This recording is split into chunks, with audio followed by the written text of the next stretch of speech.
All right, hello, welcome to your AICE midterm review video. All right, number one, sorry, you're gonna hear my children in the background. Asking to find the coordinates of A. So what I did was I drew a picture. So we have the curve y equals 12 over x minus 4 plus 6. Okay, so this thing is intersecting the x-axis. So I drew a little picture. If we're intersecting the x-axis at point A, I know that this x-coordinate, I don't know what that is, so that's my missing piece, but I do know that my y-coordinate is 0. All right, and then it intersects the y-axis at point B. Again, oh, thank you so much. I do know that my x-coordinate is 0, but I just don't know what my y-coordinate is. And so part of our steps are to solve for these variables. So what we want is that, it's okay, is that when we're solving for the coordinates of A, which is part A, so solving for A, we know that the y coordinate is equal to 0. So we're going to take our equation and we're going to I'm sorry guys. We're going to take the y coordinate and we're going to replace it with a 0.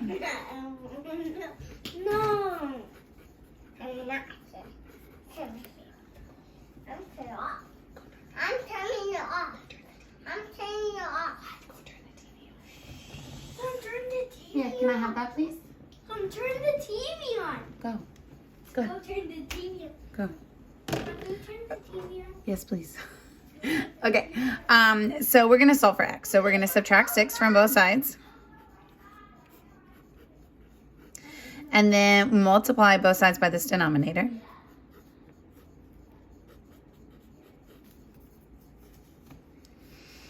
This becomes a distributive property over here with our -6. So we're going to distribute our -6 and we get -6x plus 24. That cancels out to be a 1 equals 12. Subtract 24, I get a -12, and then I get that x is 2. So therefore the ordered pair for A is going to be 2, 0. All right, and then we just repeat the same process for the coordinate of B. So if I look back up here, I know that B's is when x is 0. So then I come back to my equation, I replace x with 0, and I solve for the coordinate B. So this is when x is equal to 0. So y equals 12 over 0 minus 4 plus 6. So this becomes 12 over -4, which is going to give us a -3. -3 plus 6 is going to be a +3. So the ordered pair for point B is going to be 0, 3. And then it's just a plug and chug from there. All right, so part C asks for the exact distance. So make sure you know what this phrase exact means. This means we are not converting it to a decimal. We are leaving it as a fraction or a radical. All right, so I'm trying to adjust the light. It's kind of glaring a little bit. All right, so we use the distance formula. So distance equals big square root, subtract your x coordinates, square, add, subtract your y coordinates, square. All right, so these are my 2 points, okay, because it wanted to find the exact distance. So my A is 2, 0, and my B is 0, 3. X1, Y1, X2, Y2. All right, so we have 0 minus 2 for our X coordinates. And then for our Y coordinates, because I started with this one, I'm going to have to start with my 3 minus 0. Now, it's not going to change anything in this particular question, but you just need to be consistent. So this is going to give us -2. -2 squared is 4. It's going to give us 3. 3 squared is 9. And then the square root of 13. So this is going to be our exact answer. So we're not going to want to turn that into a decimal. Okay. All right, part D is the midpoint. That looks like an A, sorry. All right, so it asks for the midpoint of segment AB. Mom, I need your help. I'm watching an adult show. Hit the Netflix button. Which button? I'm on Netflix. Yeah, and then just scroll. All right, so our midpoint formula is where we need some help. You got that. I just told Van what to do. We need some help. All right, so here's our midpoint formula. Add the x's, divide by 2, add the y's, divide by 2. It doesn't give us any specific directions about whether it should be exact or whatnot. So I'm just going to take my 2 points from right here, add my x coordinates, 2 plus 0, divide by 2, comma, add my y. No, Van got it. Look, go see Van. He's got it. All right, 2 plus 0 is 2. 2 divided by 2 is 1. Now, this turns into 3 halves or 1 and 1/2.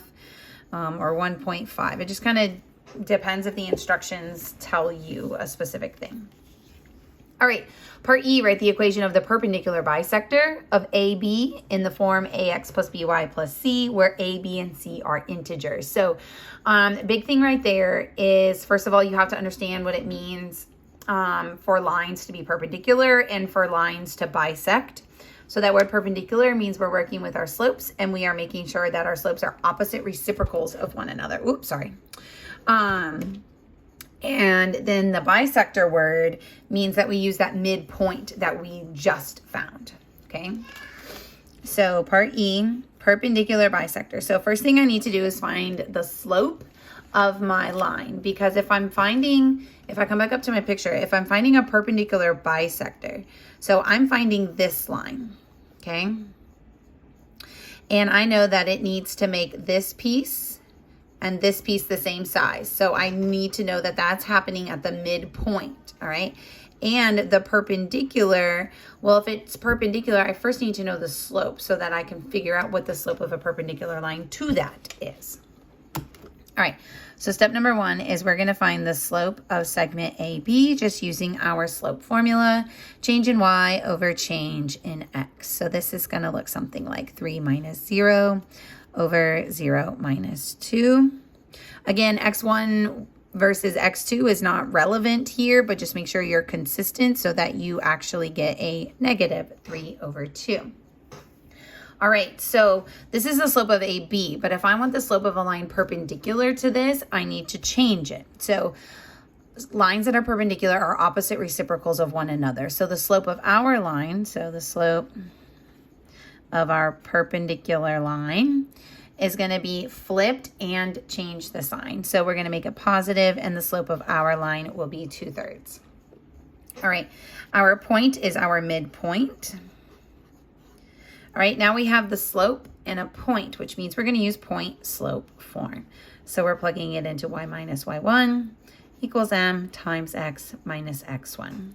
I got distracted when my children interrupted me, but when I was talking about perpendicular bisector, the last bit of that question told you to make sure it was an integer, which means whole number. So once you get your answer, you'll want to make sure that if you have any fractions that you take care of that and like you multiply everything by the denominator. Okay, so I'm going to plug this in. Y minus my y coordinate equals my new slope times x minus my x coordinate. And again, it wanted us to put it in slope intercept form. I'm sorry. It wanted us to put it basically in standard form with no integer. So I'm going to go ahead and I'm going to distribute, and then I'm going to get rid of the fractions.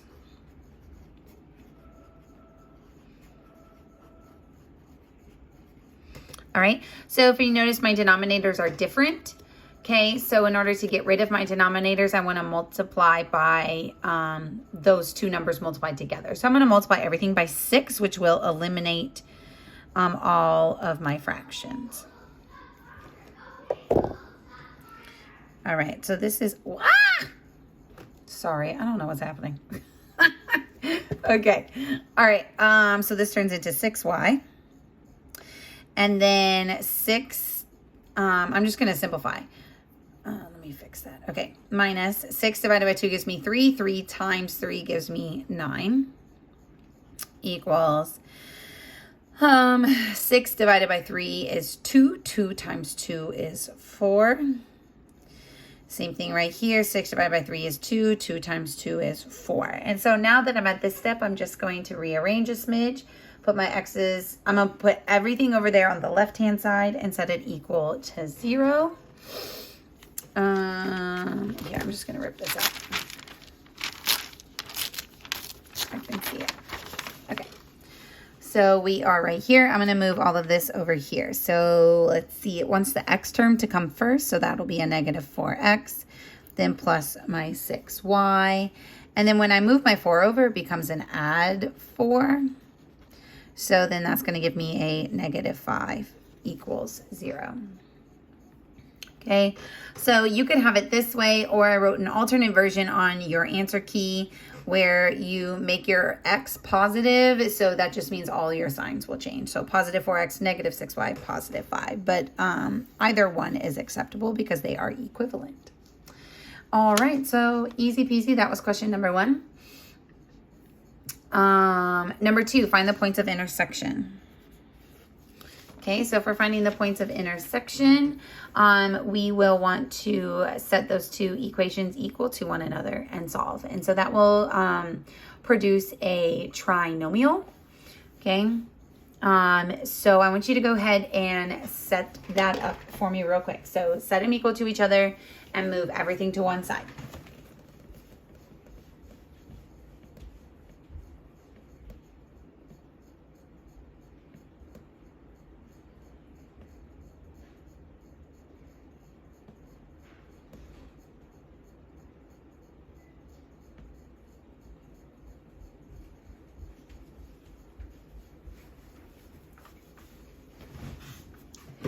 Okay, all right, 3x squared plus 3x minus 4 equals x squared plus 6x minus 2. All right, subtract your x squared, subtract your 6x, add your 2. All right, right here, if there is a common a common factor, a GCF, that you can divide out by everything because it is set equal to 0. That is something that is easy for you to do, and you should, but we can't. So you need to factor this. So as always, I'm going to factor by the slip and slide, where I'm going to do 2 times 2. This gives me x squared minus 3x minus 4, and I'm going to factor this. So minus 4 plus 1. All right, and then I have to undo that multiplication that I did right here. So I divide both of these numbers by that coefficient of my x squared term. If this simplifies to a whole number, great. If that fraction reduces, great, do that. Whatever doesn't reduce, whatever doesn't simplify, that denominator slides in front and it becomes 2x plus 1.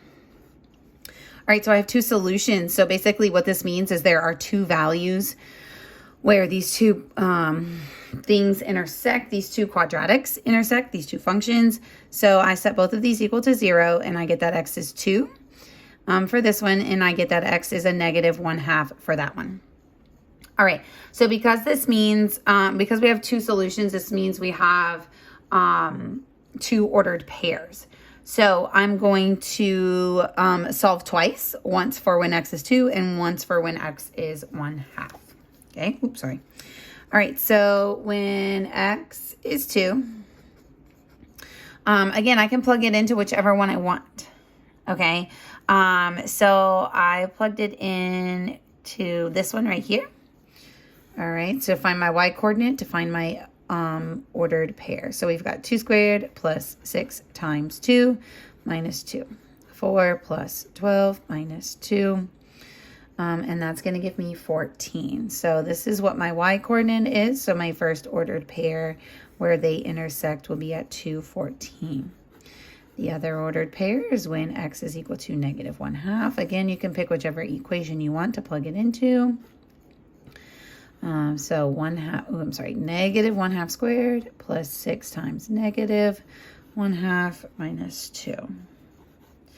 All right, remember when you square, sorry guys. Remember when you square, the numerator and the denominator get squared. So this becomes 1/4. That's going to be a minus.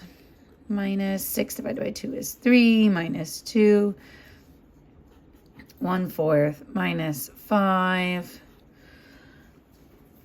All right, I'm gonna give myself a common denominator. That's gonna be 1 minus 20 over 4, which gives me negative 19 over 4. So this one's kind of ugly, but that's okay. I imagine that a decimal would be acceptable as well. All right, negative 1/2 and negative 19 over 4 for this ordered pair. So again, we're just finding the solutions, which means we're finding where they intersect, okay? All right.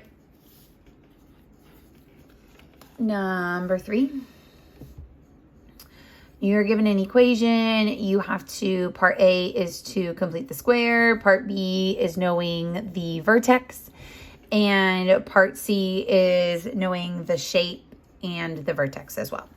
All right, so your polynomial is x squared minus 5x plus 5. All right, so part A is to put it in the form x minus a squared. So we want it to look like this, which means we're completing the square, okay? So again, there's a couple different ways you can do it. I'll do the way we did it in class. So x squared minus 5x, we left a blank right here. Now to balance our equation, we have to subtract that same thing. So we divide that by 2, we get negative 5 over 2, we square, and we get 25 over 4. So we're gonna put that in both blanks. All right, and then the reason we show our work right here is because this is what's going in our factored form of this trinomial. So x minus 5 over 2, it just allows you to do a lot less work. All right, right here, you want to do that math either with your calculator, with your brain. So get a common denominator. This is going to give me 20 minus 25 over 4, which is going to give me a negative 5 over 4. Okay, so here's part A. It is in the format that it wants us to have it in. All right, part B. Part B says to find the least value of the expression and the corresponding value of x. So it wants the vertex. Okay, so let's find the vertex. So remember, your vertex. All right, so your vertex is change the sign and keep. So our vertex is a positive 5/2 comma negative 5/4. So a positive 5/2 comma negative 5/4. My a, which is my coefficient of my x squared term, my a is positive. So that means my parabola opens up. Okay, so some things we need to know about our function as well. All right, so our least value is this one. Like this is a minimum of our quadratic. So the min value is y equals negative 5/4, which occurs, because it said find the corresponding x value, which occurs at x equals 5/2. So that is our full answer. There we go. Sorry, I know it's kind of dark, but I just, the glare was killing me. All right, and then it asks for the range. Okay, so part C is the range.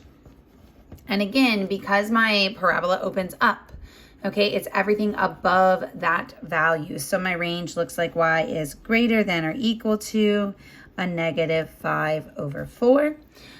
Written as an inequality or written in interval notation would look something like this. Negative 5/4, closed bracket, comma, positive infinity, open bracket.